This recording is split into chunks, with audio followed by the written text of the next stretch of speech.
From advertising to software as a service to data. Across all of our programs and clients, we've seen a 55 to 65% open rate. Getting brands authentically integrated into content performs better than TV advertising. Typical lifespan of an article is about 24 to 36 hours. If we're reaching out to the right person with the right message and a clear call to action, then it's just a matter of timing.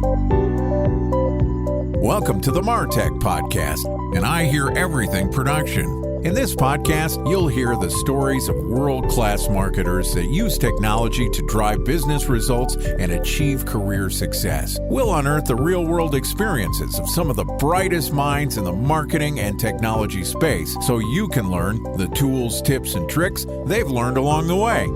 Now here's the host of the MarTech Podcast, Benjamin Shapiro. Welcome to the MarTech Podcast. I'm your host, Benjamin Shapiro, and today we're going to discuss key metrics to measure the success of your loyalty programs.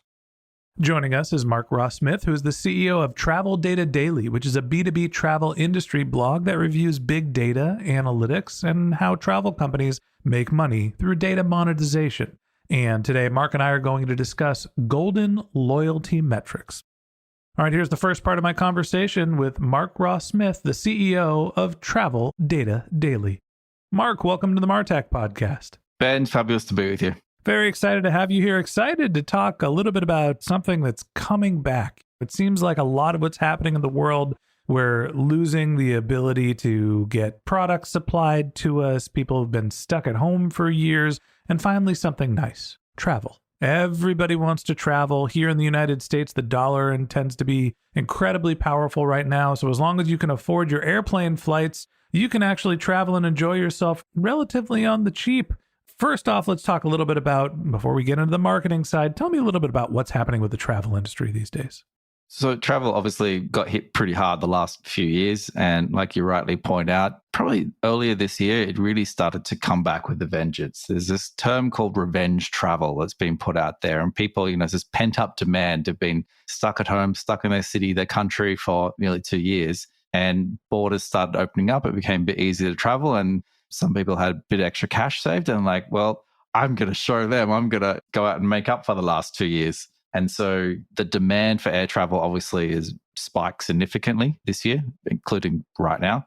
And that in addition to airlines sort of grounding their planes and some laid off staff, stuff like that. So they had less people, less pilots to kind of service the demand. So demand is up and the seats are sort of down from where they were a few years ago. So those two things combined generally means it can be expensive to travel and more people are sort of wanting to get on a plane and do something more than ever before. More reason to get that status that you've been trying to earn for years and years to get your flight upgrades and make sure that everything is guaranteed. But that's not necessarily easy, seeing that we haven't been traveling a bunch over the last couple of years. Let's talk a little bit about one thing that I feel like all marketers can take out of what the travel industry has been doing, which is focusing on loyalty. We all think about rewards, whether they're credit card points being used for travel. Obviously, the airlines have their own rewards program as well. Talk to me a little bit about what makes the travel reward system and loyalty program so effective that might be able to be applied to other marketing industries as well. So airline loyalty is pretty interesting because there's two sides to it. One side is what we call the business of loyalty. So this is when you think of like a credit card, you swipe credit card, you earn some airline miles. Banks effectively are buying miles and putting it in your airline loyalty account. So that's one side of loyalty. Then there's the customer side of loyalty. So that is making sure you fly with one airline over and over and over, and you don't split your business between airline A and airline B.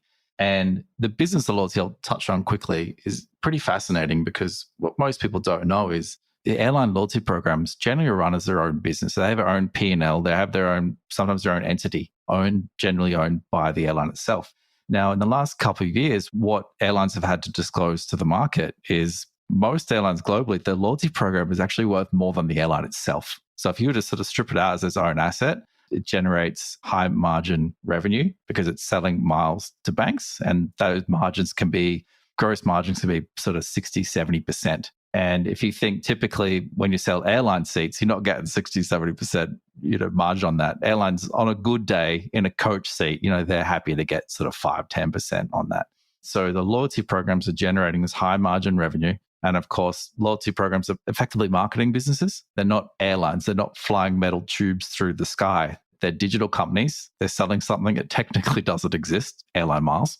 And the market values these companies very differently than they do the airline companies. So what it means is because they're marketing companies, they're valued on the market 20, 30 times profit to earnings ratios. Hence, they can be worth a lot more than the airline itself.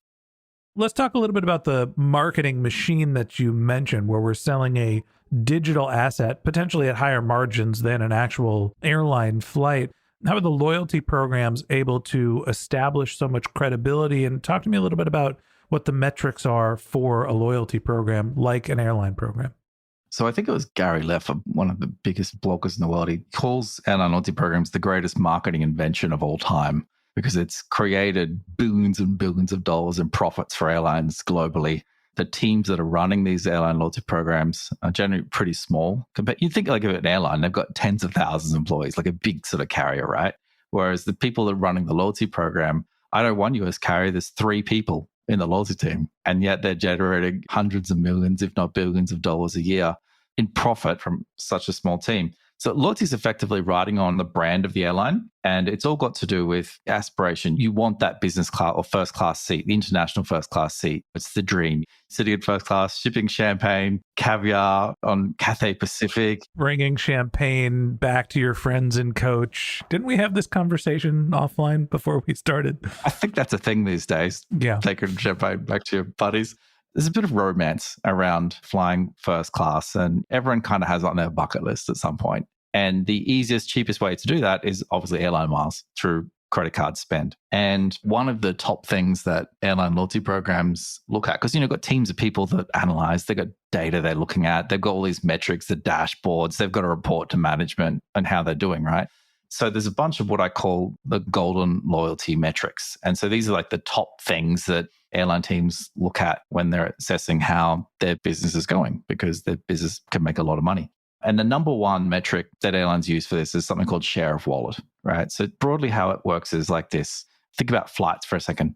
Think about how many flights you take on a good year. Might be just 10 for fun. Like you're a big freaking flight, 10. We'll go 20. Well, no, honestly, yeah, I was like 10. And in my head, I was like, that's ambitious. It's probably closer to 5. I've got 2 young children. Leaving the house is like enough for me. Actually, you bring up a good point. If you're doing more than about 4 flights a year, you're already in the top 10% of global travelers because most people don't fly at all. So you do more than one round trip, you're instantly in the top sort of percentage. And that's when airlines want to get to know you because you're flying more. As you fly more, you tend to be less price sensitive. You book direct. You're more open to paying for seat selection, extra bags, all these kinds of things. And that's where airlines really make a lot of their money. It's all on these ancillary purchases and the loyalty program. It's ANIA. Basically, the top metric that airlines use to measure the effectiveness of the loyalty program is something called share of wallet. And what this means is you're doing, say, 5 flights a year, your 5 return round trips. And that's a pretty normal year. You got one trip, you're visiting grandma, the other one, you got a couple of business trips, all this kind of stuff. And let's say this is all with one airline. So you're actually very loyal, even though you don't spend or fly that much relatively to some of the big dog freaking flyers out there that are doing 100, 200, 300 sectors a year, yeah? But you're very loyal. That's the key here. You're loyal to one brand. So your share of wallet to one brand is 100%. So if airlines are tracking your spend, they go, look at Ben, we've got 100% of what he could possibly spend on travel he's spending with us. So therefore, that's a good deal. That's all we're going to get out of him. Maybe we're lucky we convince him to spend more on his next flight, something like that.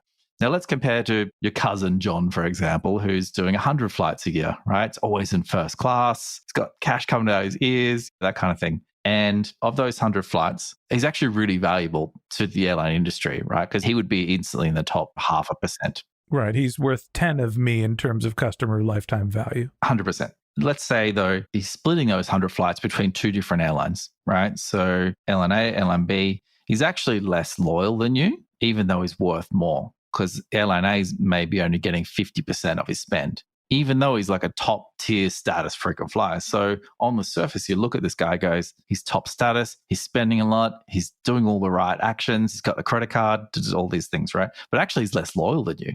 So when airlines know this, what they would do is they would start targeting marketing, not at you, because they already get 100% out of you. They start marketing at your cousin John, who they're only getting 50% share of wallet, because they know that there's sort of this headroom, this extra ability to capture more incremental spend from him that they're not currently getting.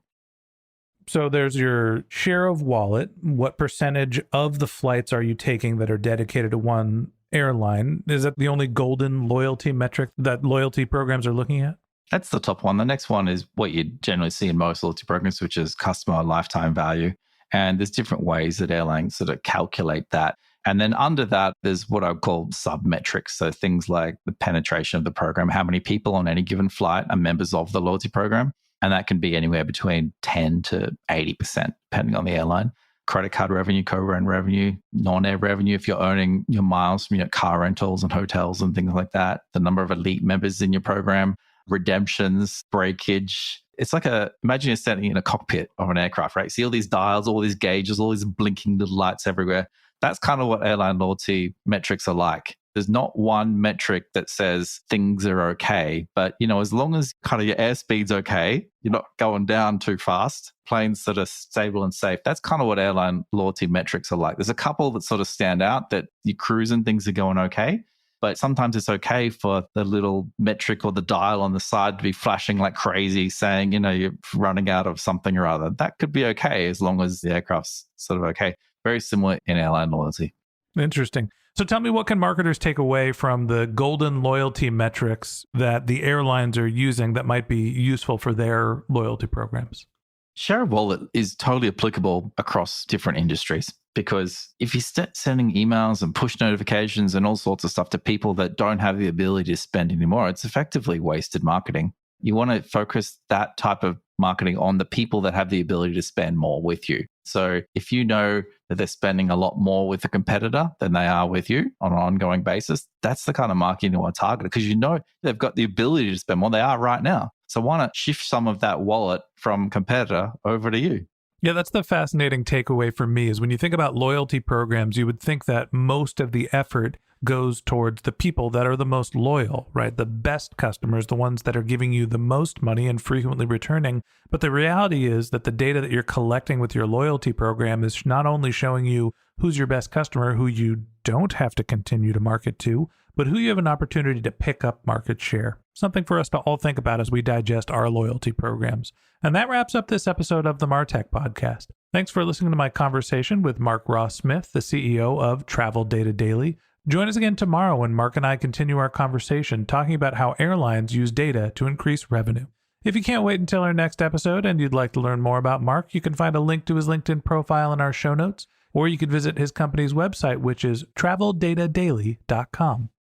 Just one more link in our show notes that I'd like to tell you about. If you didn't have a chance to take notes while you were listening to this podcast, head over to martechpod.com, where we have summaries of all of our episodes and contact information for our guests. You can also subscribe to our weekly newsletter, and you can even send us your topic suggestions or your marketing questions, which we'll answer live on our show. Of course, you can always reach out on social media. Our handle is MarTechPod, MarTechPod, on LinkedIn, Twitter, Instagram, and Facebook, or you can contact me directly. My handle is Ben J. Shap, BenJShap. And if you haven't subscribed yet and you want a daily stream of marketing and technology knowledge in your podcast feed, we're going to publish an episode every day this year. So hit the subscribe button in your podcast app and we'll be back in your feed tomorrow morning. All right, that's it for today. But until next time, my advice is to just focus on keeping your customers happy.